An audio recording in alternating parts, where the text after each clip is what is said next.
Everyone, स्वागत है आप सभी का टीए स्टेट एग्जाम्स में। और कैसे हालचाल है भाई सभी के। आशा करता हूँ आप सभी बढ़िया होंगे, आपकी स्टडी जो है बहुत अच्छे से आप लोग कर पा रहे होंगे। ये जो T20 सीरीज है इसका आज 22वां लेक्चर है और हमने थोड़ा सा मॉडिफिकेशन किया है इसमें। देखो, थ्योरी से रिलेटेड जो भी इंपॉर्टेंट थ्योरी थी वो हमने डिस्कस कर ली है। आज के बाद थ्योरी को हम लोग डिस्कस नहीं करेंगे, सिर्फ एमसीक्यूज की प्रैक्टिस करेंगे। एमसीक्यूज की प्रैक्टिस हम लोग टॉपिक वाइज करेंगे और स्पेशली वो टॉपिक्स पर हम लोग ज्यादा फोकस करेंगे जहां से आपके सवाल ज्यादा बनते हैं। इसीलिए पहला ही टॉपिक हमने एमएस एक्सेल वाला उठाया है। एमएस एक्सेल से सवाल एटलीस्ट कम से कम 3 से 4 या हो सकता है 5 भी बन सकते हैं। 3 से 4 तो मानिए ही एमएस एक्सेल से ये इतने टॉपिक बन जाएंगे, इतने क्वेश्चंस यहाँ से आपके लिए बन जाएंगे यहाँ पर। ठीक है, तो स्टार्ट करेंगे एमएस एक्सेल का। आज देखेंगे यहाँ पर एमसीक्यूज का टॉपिक रहेगा ये। ठीक है, प्रैक्टिस क्वेश्चंस रहेंगे और ये चीज आप लोग पहले पढ़ चुके हैं क्लासेस में। चलिए स्टार्ट करते हैं। और स्टार्ट करने से पहले ये आपका बैच रहेगा, कंप्लीट बैच है 199 में। ये सारी फैसिलिटीज आपको देखने को मिल जाएंगी यहाँ पर। ठीक है, कोई भी क्वेरी आप इस नंबर पे कांटेक्ट कर लीजिए। इसके अलावा टेस्ट सीरीज से ज्वाइन करना चाहते हो तो 99 में आपकी 10 मॉक टेस्ट मिलेंगे यहाँ पर अनलिमिटेड री अटेम्प्ट के साथ। कोई भी क्वेरी है तो आप इस नंबर पे कांटेक्ट कर सकते हो। चलिए पहला प्रश्न आपके सामने ये रहा और क्वेश्चन को थोड़ा सा टकटकी लगाकर और ध्यान से देखिए। एक चीज मैं बता दूं आपको, ये वो क्वेश्चंस है जो वेरियस एग्जाम्स में टीसीएस के द्वारा पूछे गए हैं। ठीक है, फिर चाहे वो दिल्ली पुलिस हो और कोई डिफेंस एग्जाम हो, जैसे सीआरपीएफ हो गया, बीएसएफ हो गया और दिल्ली पुलिस, एनटीपीसी, रेलवे वगैरह, जहां कहीं भी कंप्यूटर आता है और टीसीएस कंप्लीट कराता है उस एग्जाम को, तो वहां पर ये आपसे क्वेश्चन पूछ लिए गए हैं। यानी कुल मिलाकर ये है आपकी पीवाईक्यूज की प्रैक्टिस सही है, बस इतना समझ लीजिए। पीवाईक्यूज आपकी प्रैक्टिस चल रही है अब से। ठीक है, टॉपिक वाइज है, टॉपिक आपको पता चल गया है यहाँ पर। ये टॉपिक रहेगा आपका एमएस एक्सेल। इसके अलावा पहला प्रश्न आपके सामने है। प्रश्न क्या बोल रहा है, एमएस एक्सेल 2010 के संबंध में आपको यहाँ पर क्या बताना है, गलत बताना है। याद रखना, सही नहीं बताना, गलत बताना है। कौन सा गलत है? एमएस एक्सेल 2010 में हम F12 का उपयोग करके फाइल को सेव कर सकते हैं। ये बात सच है, हम लोग कर सकते हैं इसको। ठीक है, तो ये गलत नहीं है, सही है। एमएस एक्सेल 2010 में हम इंसर्ट टैब से टेबल प्रविष्ट कर सकते हैं। ये भी बात सच है यहाँ पर। ठीक है, इंसर्ट टैब में जाएंगे तो वहां पर टेबल को इंसर्ट कर सकते हैं, न्यू टेबल। ठीक है, इसके अलावा एमएस एक्सेल 2010 में हम किसी सेल में टिप्पणी कमेंट प्रविष्ट कर सकते हैं। सिंपल सी बात है, कर सकते हो। उसमें एडिट पर जाइए, उसमें सेल में एडिट कीजिए और वहां फॉर्मूला में जाएंगे और वहां पर सेल पर एडिट करके जो एक्टिव सेल है उसमें एडिट कर सकते हैं कुछ भी। एमएस एक्सेल 2010 में नई रिक्त फाइल खोलने के लिए कंट्रोल ओ का प्रयोग किया जाता है। ये बात गलत है यहाँ पर। ठीक है, कंट्रोल ओ यहाँ पर क्या है, विंडो ओपन करने के लिए किया जाता है। ये चीज याद रखना। ठीक है, तो ऑप्शन नंबर डी एकदम गलत हो जाएगा यहाँ पर। ठीक है, और पूछा ही क्या था, हमें गलत बताना था वहां पर। ठीक है, देखो आई थिंक 30 क्वेश्चंस हैं तो हम लोग जल्दी करेंगे, फास्ट करने का प्रयास करेंगे। सिर्फ ज्यादा मैं एक्सप्लेन नहीं करूंगा ज्यादा, सिर्फ एमसीक्यूज को हम डायरेक्ट करते रहेंगे। ठीक है, एमएस एक्सेल रिबन बार में डैश टैब से सबसे अधिक बार उपयोग किया जाने वाला कमांड होता है कौन सा? होम है, रिव्यू है, फॉर्मूला है, फाइल है। देखो होम सबसे ज्यादा यूज किया जाता है यहाँ पर, तो होम यहाँ पर आप लोग फिल कर सकते हो। ठीक है, इसके अलावा एमएस एक्सेल 2010 में, अच्छा ये भी दूसरा प्रश्न है, ये भी दूसरा प्रश्न है, कोई बात नहीं। चलिए, एमएस एक्सेल 2010 सीट में टेक्स्ट ओवरफ्लो समस्या वाले सेल को द्वारा ठीक करने के लिए क्या किया जाता है? देखो सिंपल सी बात है यहाँ पर भाई, टेक्स्ट ओवरफ्लो हो गया है तो आप लोग क्या करोगे, यहाँ टेपिंग करोगे। ठीक है, टेक्स्ट की रैपिंग करोगे। ठीक है, ऑप्शन नंबर डी हो जाएगा। उसको फिर आप क्या करोगे, रैपिंग कर दोगे। जैसे नई सड़क होती है, नई सड़क पर कई जगह जगह खड्डे बन जाते हैं, जैसे अभी हाल फिलहाल में बहुत सारी न्यूज देख रहे होंगे, तो स्पेशली महाराष्ट्र की, तो उसकी टेपिंग या रेपिंग कर दी जाती है, ऊपर से थोड़ा बहुत गड्ढा होता है, तो यही होता है आपका। ठीक है, टेक्स्ट रेपिंग। अगला रहेगा एमएस एक्सेल 2010 रिबन बार में डैश टैब में सबसे अधिक उपयोग किया जाने वाला कमांड होता है, जैसे कॉपी टेक्स्ट करना, शॉर्ट करना, ये प्राइवेट टेबल करना, हाइपरलिंक। ये सारी चीजें कहाँ मिलेंगी आपको? ये मिलेंगी आपको इंसर्ट वाले सेक्शन में। ठीक है, ये कहाँ मिलेंगे आपको? इंसर्ट वाले सेक्शन में मिलेंगी सारी की सारी चीजें यहाँ पर। ठीक है, अगला रहेगा, ये वाला प्रश्न रहेगा आपका, कौन सा font effect MS Excel 2010 dialog box में उपलब्ध नहीं होता है? अच्छा जी, फॉन्ट इफेक्ट बताना है कौन सा नहीं होता है। देखो सिंपल सी बात है, वहां पर बोल्ड भी मिलेगा आपको, अंडरलाइन भी मिलेगा, इटैलिक भी मिलेगा, लेकिन यहाँ पर सुपर इटैलिक नहीं मिलेगा। ठीक है, सुपर इटैलिक क्या होता है बताओ, वहां मिलेगा क्या? नहीं। इसमें क्या होता है, बोल्ड का मतलब क्या होता है, एक मान लो इस तरीके से लिख रहे हो, जैसे मान लो ए लिखा मैंने, अब इसको बोल्ड करना है तो ए को इस तरीके से लिख दोगे। ठीक है, इसके अलावा आप देखोगे यहाँ पर अंडरलाइन करना है तो इसको आप अंडरलाइन कर दो, इटैलिक लिखना है तो इटैलिक को इसे तिरछा करके लिख देते हैं। तो ये सारी चीजें अवेलेबल होती हैं, बट यहाँ पर ये नहीं होता है यहाँ पर। ठीक है, तो तो superscript super italic right answer हो जाएगा। एमएस एक्सेल 2010 रिबन बार में डैश टैब में फंक्शन इंसर्ट करने, नाम परिभाषित करने, गणना संबंधित विकल्पों को नियंत्रित करने के लिए टूल होता है। कौन सा टूल होता है ये आपको बताना है। यहाँ पर पेज लेआउट होता है, रिव्यू होता है, फॉर्मूला होता है या फिर फाइल होता है। सिंपल सी बात है, यहाँ पर बात कर रहे हैं हम लोग फॉर्मूला के बारे में, ठीक है। फॉर्मूला एकदम राइट आंसर हो जाएगा। एमएस एक्सेल में 2010 रिबन बार में ये फॉर्मूला टैब से फंक्शन टैब में फंक्शन इंसर्ट करने के लिए, नाम परिभाषित करने के लिए, गणना संबंधी विकल्पों को कंट्रोल करने के लिए इसका यूज किया जाता है यहाँ पर, ठीक है। अगला प्रश्न ये रहा आपके सामने, एमएस एक्सेल 2010 में डैश का उपयोग डेटा के किसी भी सेट का ग्राफिकल रिप्रेजेंटेशन के लिए किया जाता है, ठीक है। तो इंपॉर्टेंट रहेगा यहाँ पर। एक चीज मैं बताऊं आपको, ये वो प्रश्न है जो आपको वेरियस एग्जाम से, स्पेशली दिल्ली पुलिस एग्जाम से पूछ लिए गए। और ये जो क्वेश्चन है ना, ये आपको कहाँ और फायदा करेंगे, ये आपको दिल्ली पुलिस एचसीएम में भी फायदा करने वाले हैं। दिल्ली पुलिस हेड कांस्टेबल की जो वैकेंसी आने वाली है वहां पर भी आपको ये फायदा करने वाले हैं। इस साल के नवंबर दिसंबर में एग्जाम होगा Delhi police constable, head constable और मिनिस्ट्रियल वाला, ठीक है। तो ये प्रश्न वहां पर भी आपको बहुत हेल्प करेंगे क्योंकि क्वेश्चंस कई बार रिपीट होते हैं। बात कर रहे हैं हम लोग यहाँ पर किसी भी सेट का ग्राफिकल रिप्रेजेंटेशन करने के लिए यहाँ पर क्या चार्ट का यूज किया जाता है। अगला सवाल रह गया आपका, एमएस एक्सेल के संबंध में गलत विकल्प को चुनना है हमें, ठीक है। देखना यहाँ पर ध्यान रखना, इस चीज का ध्यान विशेष रूप से रखा करो, ठीक है। पूछा क्या गया है, तो पूछ रहा है एमएस एक्सेल 2010 में एक सेल में टिप्पणियां सम्मिलित कर सकते हैं। हाँ ठीक है, कर सकते हैं, उसमें एडिट कर सकते हैं। एमएस एक्सेल 2010 में मौजूदा फाइल को खोलने के लिए कंट्रोल ओ का उपयोग किया जाता है। कंट्रोल ओ का यूज किया जाता है। चलो जरा देखिए इसको एक बार। एमएस एक्सेल में हम इंसर्ट टैब से एक टैब इंसर्ट कर सकते हैं, ये बात सच है यहाँ पर, ठीक है। ये भी सही है, ये भी सही है।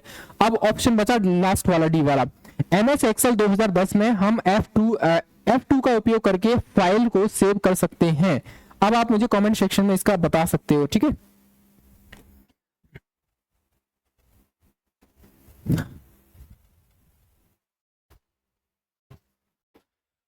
ये हो गया यहां से, ठीक है। चलिए F2 का उपयोग करके फाइल को सेव कर सकते हैं। देखो यहाँ पर ये हमें गलत बताना था, ये वाला गलत हो जाएगा। F2 का यूज करके हम लोग फाइल को सेव नहीं कर सकते यहाँ पर, ठीक है। तो F2 का यूज कहाँ किया जाता है, सेल को एडिट करने के लिए इसका यूज किया जाता है, ये भी चीज याद रखना। चलिए लिख देता हूं मैं, इसका यूज सेल एडिट करने में किया जाता है। तो ऑप्शन नंबर आपका डी हो जाएगा राइट आंसर। बाकी के सारे ऑप्शन बिल्कुल ठीक है, ठीक है। चलिए अगला रहेगा आपका, एमएस एक्सेल में पहले से मौजूद फाइल को खोलने के लिए डैश का यूज किया जाता है। देखो एमएस एक्सेल में ऑलरेडी फाइल अवेलेबल है तो हम लोग क्या करेंगे, ओपन करेंगे इसको डायरेक्ट, ठीक है। ये चीज याद रखना, डायरेक्टली हम उसको ओपन करेंगे। एमएस एक्सेल 2010 के रिबन बार में हेडर और फुटर विकल्प होते हैं। कहां पर होते हैं भाई हेडर और फुटर, जल्दी से बताएंगे। यहां पर आपका हेडर और फुटर मिलेगा व्यू फाइल में नहीं, ये मिलेगा इंसर्ट फाइल में मिल जाएगा यहाँ पर, ठीक है। इसके अलावा बात करेंगे एप्लीकेशन में न्यूनतम जूम कितना होता है। ये सवाल बहुत सिंपल है और आपको पता होना चाहिए कि एमएस एक्सेल में कोई भी जूम होता है तो मिनिमम उसको 10% तक कर सकते हैं और मैक्सिमम आप उसको कितना कर सकते हैं, 400% तक उसको इंक्रीज कर सकते हैं। तो ऑप्शन नंबर आपका डी राइट आंसर हो जाएगा यहाँ पर। तो 10% तक मिनिमम पूछा है ना, हाँ ठीक है, 10% हो जाएगा। एमएस एक्सेल में डैश ऑपरेशन का उपयोग पहले से सेव की गई फाइल को किसी भिन्न नाम से सेव करने के लिए यूज किया जाता है। मतलब क्या है, एमएस एक्सेल में आपकी फाइल ऑलरेडी सेव है, अगर उसको हमें रीनेम करना है तो हम लोग क्या करेंगे, सेव एज करते हैं। ये चीज याद रखना, ठीक है। अगर हमें उस फाइल को रीनेम करना है तो सेव एज करेंगे, फिर नया नाम देंगे, फिर उसको सेव कर देंगे एंटर दबाते ही, ठीक है। तो ऑप्शन नंबर 1 हो जाएगा। 11वां सवाल है, एमएस एक्सेल में रिबन बार में मौजूद डैश टैब में ओपन वर्तनी को जांच करने के लिए, परिवर्तनों को ट्रैक करने, कमेंट और नोट्स को लिखने और वर्कशीट को, वर्कबुक को सुरक्षित रखने के लिए रिव्यू है, फॉर्मूला है, डेटा है या फिर फाइल है, ये आपको मुझे कमेंट सेक्शन में बताना था। बट आप लोग क्या करते हो, नहीं बताते हो, ठीक है। तो ये हो जाएगा आपका रिव्यू में हो जाएगा, ठीक है। तो ऑप्शन नंबर आपका 1 हो जाएगा। यहां पर हमें क्या करना है, एमएस एक्सेल में रिबन बार जो होता है आपका, उसमें मौजूदा रिव्यू ऑप्शन जो होता है, आप देखोगे इस तरीके से आपकी होम पेज होता है, ठीक है, इस तरीके से होता है यहां पर, ठीक है। तो यहां पर बहुत सारी चीजें लिखी होती हैं, इंसर्ट है, होम है, ये और उसी तरीके से यहाँ पर रिव्यू भी होता है, तो वहां पर आप जाके ये सारे काम कर सकते हो। एमएस एक्सेल 2010 के रिबन बार में डैश टैब वर्कशीट, तो क्वेश्चन इसी तरीके के आएंगे। आपको लग रहा हो थोड़ा सा बोरिंग लग रहा होगा, लेकिन क्वेश्चन आपको इसी तरीके के देखने को मिलेंगे जरूर, ठीक है। इतना सिंपल पेपर शायद मुश्किल आएगा जितना पहले आया था 2023 वाला, लेकिन कोशिश करना, ठीक है। ज्यादा हार्ड के लिए भी आप लोग तैयार रहना, ठीक है। ऐसा मत सोचना कि पेपर 2023 की तरह आ जाएगा तो हम लोग ले आएंगे 80-85 नंबर तक ले आएंगे आराम से, ठीक है। हो सकता है सीआरपीएफ की तरह भी आ जाए पेपर, ये भी याद रखना। 65 नंबर लाना भी बहुत भारी पड़ जाए वहां पर, 60-65, ठीक है। तो ऐसा भी हो सकता है, तो दोनों परिस्थितियों के लिए आप लोगों को तैयार रहना चाहिए। और ये वो क्वेश्चन है जो प्रीवियस ईयर में वेरियस एग्जाम से पूछे गए हैं, इसीलिए मैं आपको बार बार रिपीट करा रहा हूँ, ये क्वेश्चंस आपको करने पड़ेंगे, ठीक है। एमएस एक्सेल 2010 के रिबन बार में डैश टैब वर्कशीट व्यू, ये फ्रीजिंग पेन देखने को, कई विंडो को व्यवस्थित करने के बीच स्विच करने के लिए आपको क्या करना होता है, यहाँ पर होम है, व्यू है, फॉर्मूला है, या फिर आपका रिव्यू रहेगा। अब आपको मुझे कमेंट सेक्शन में बताना है यहाँ पर, ठीक है। तो ये रहेगा आपका व्यू वाले ऑप्शन में जाएंगे तो ये सारी चीजें आप लोग कर पाओगे। इसके अलावा एमएस एक्सेल में रो जो होता है उसकी पहचान करने के लिए क्या किया जाता है। अब जब आप एमएस एक्सेल में वर्कशीट देखोगे इस तरीके से, ठीक है, ये आपका कॉलम होता है, इस तरीके से कॉलम होते हैं, और ये आपकी रो हो जाएंगी, ठीक है। बेसिकली अगर देखा जाए जो कॉलम होता है, जो कॉलम होते हैं उनको ABCD के नाम से जाना जाता है, ठीक है, ABCD इस तरीके से, ठीक। और जो रो होती है वो आपका 1 2 3 4 5 6 7 8 इस तरीके से होती है, ठीक है। अब यहाँ पर पूछा गया है, रो के बारे में पूछा गया है, तो हमें क्या बताना है यहाँ पर, ये रहेंगे आपकी रो और ये हो जाएगा आपका कॉलम, ठीक है। तो ये हो जाएगा ऑप्शन नंबर बी हो जाएगा, 1 2 3 की फॉर्म में होता है रो, ठीक है। अगला रहेगा एमएस एक्सेल में डैश का उपयोग तब किया जाता है जब आप सेल रेफरेंस को विशिष्ट सेल्स पर फिक्स करना चाहते हो। तो यहाँ पर क्या है भाई मेरे, एब्सोल्यूट सेल रेफरेंस की बात कर रहे हैं यहाँ पर, ठीक है। तो यहाँ पर एब्सोल्यूट सेल रेफरेंस का उपयोग तब किया जाता है जब सेल रेफरेंस को विशिष्ट यानी स्पेसिफिक सेल पर फिक्स किया जाता है, तो हमें क्या है, एब्सोल्यूट सेल रेफरेंस का यूज करना पड़ता है वहां पर। अगला रहेगा, ये आपके कह सकते हैं बैच है और ये आपके टेस्ट सीरीज है, दोनों जो आप चाहे तो ज्वाइन कर सकते हो। अगर आप बैच से जुड़ गए हो या जुड़ना चाहते हो तो फिर टेस्ट सीरीज लेने की कोई आवश्यकता नहीं है आपको, इसी के अंतर्गत ये सारी चीजें मिल जाएंगी, ठीक है। बात करेंगे 16वें प्रश्न के बारे में। एमएस एक्सेल 2010 में डैश का उपयोग डाटा को बार और लाइनों के रूप में दर्शाने के लिए किया जाता है। फिल्टर है, शॉर्ट है, टेबल है, या फिर चार्ट है। यहाँ पर देखो, यहाँ पर क्या है, हमें चार्ट के रूप में अगर डेटा को बार और लाइन के रूप में यूज किया जाता है, चार्ट का यूज करेंगे, ठीक है। इसके अलावा डैश है अगला, डैश एप्लीकेशन के शीर्षतम क्षेत्र को संदर्भित करता है जिसमें एमएस एक्सेल में उपलब्ध मेन्यू आइटम और टूल बार को शामिल किया जाता है। रूलर है, रिबन है, टास्क बार है, टाइटल बार है। जरा बताइए मेरे भाई इसका आंसर क्या हो जाएगा, ठीक है। तो याद रखेंगे इसका आंसर भी, एक सेकेंड,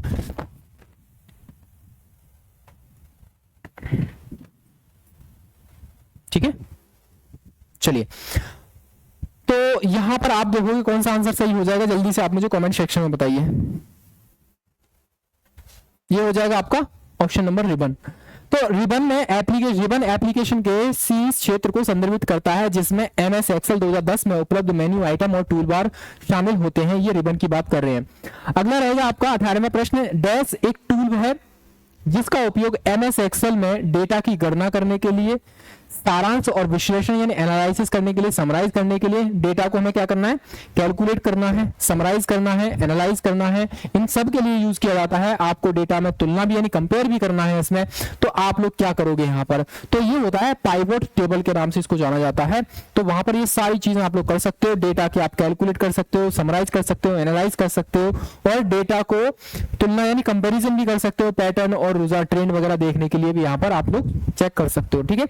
जैसे बहुत सारे गेमिंग होते हैं ना, शेयर मार्केट में बहुत सारे ऐप हैं, तो उनमें जो चार्ट दिखाया जाता है वो सारी चीजें उसी तरीके का होता है ये भी, ठीक है। अगला रहेगा एमएस एक्सेल 2010 में एफएक्स बटन डैश ऑपरेशन का उपयोग प्रतिनिधित्व करता है। ये जो बटन होता है ना, आपने जब आप सेल का नाम देखा होगा, सेल का नाम मान लीजिए A3 है, तो उसके पहले यहाँ पर ये लिखा रहता है एफएक्स। तो एफएक्स का मतलब क्या है, यहाँ पर इंसर्ट फंक्शन है, कैंसिल है, फॉर्मेट है, याद रखना ये इंसर्ट फंक्शन हो जाएगा, ठीक है। ठीक है जी, चलिए आगे बढ़ेंगे। ये वाला रहा आपका 20वां सवाल। कौन सा एमएस वर्ड में डिफॉल्ट रूप से क्विक एक्सेस टूल बार में मौजूद नहीं है?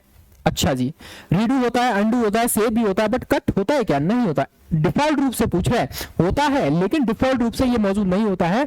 हम इसको क्या करते हैं, जिस फाइल को हमें जितना सेक्शन हमें कट करना होता है उसको सेलेक्ट करते हैं और फिर वो राइट क्लिक करके वहाँ कट का, पेस्ट का, कॉपी का और ये बहुत सारे ऑप्शन क्लिक कर मतलब आ जाते हैं, डिलीट का भी आ जाता है। ठीक है, तो ये सारी चीजें होती है, बट कट का ऑप्शन वहां पर नहीं होता है। ये चीज आप लोग विशेष रूप से याद रखेंगे। ठीक है, अगला रहेगा आपका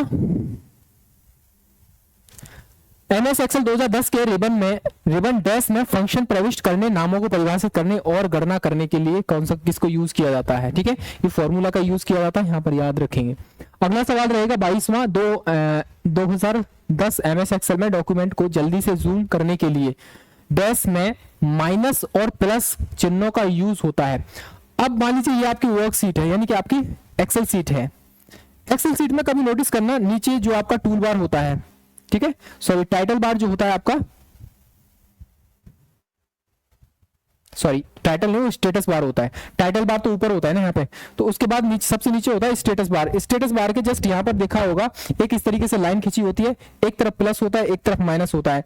जब आप प्लस करेंगे तो जूम आप देखोगे तो ये जूम हो जाएगा, ठीक है, जूम आउट हो जाएगा। और जो जूम इन करना है तो माइनस वाले पे क्लिक करोगे। तो जल्दी से क्विक तरीके से इसको करना है तो स्टेटस बार में आपको ये कह सकते हैं जूम और जूम में प्लस और माइनस का ये मिल जाएगा यहाँ पर। ठीक है, अगला रहेगा आपका एमएस एक्सेल में कॉलम की पहचान करने के लिए किसके द्वारा की जाती है? सिंपल सी बात है, मैंने आपको बताया अभी थोड़ी देर पहले कि जैसे ये आपकी वर्कशीट रहेगी, ठीक है, यहां पर इस तरीके से ये आपकी रो होती है,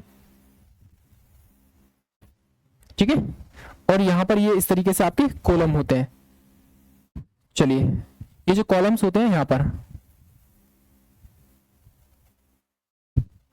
ये हो गया आपका रो, ठीक।